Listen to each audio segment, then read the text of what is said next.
Government స్పందించిన తీరు ఎలా ఉందండి? చాలా బాగుందండి.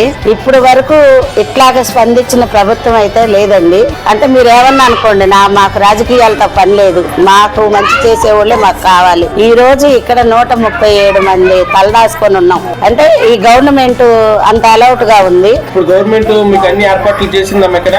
అసలు మామూలుగా కాదండి. పొద్దున్నే మాకు టిఫిన్ వచ్చేస్తుంది, మళ్ళీ 12:00 భోజనం వస్తుంది. ఎందుకంటే నేను 3 రోజుల నుంచి, ఈ రోజు 3 రోజుల నుంచి ఇట్లా మంచం మీదకి అన్ని తీసుకొచ్చి ఇస్తున్నారు. మా దగ్గరికి ఈ రోజు వచ్చింది ఎవరు అంటే కూటమి ప్రభుత్వం వాళ్ళు వచ్చారు.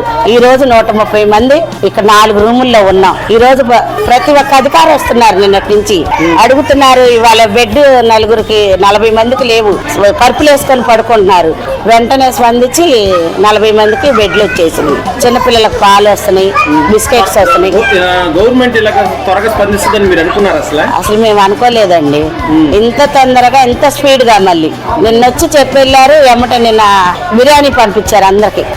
మామూలు విషయం కాదు కదండి. అంటే ఇవాళ మనం తినలేదని మాత్రం గవర్నమెంట్ మీద మనం తప్పేయకూడదు. కానీ మేము గవర్నమెంట్ కి ఒకటే చెప్పుకుంటున్నాం, మాలాంటి మధ్య తరగతి వాళ్ళని ఇప్పుడు ఎలా కాపాడారో ముందు ముందు కూడా అలా కాపాడమని అయితే విన్నవించుకుంటున్నా నేను.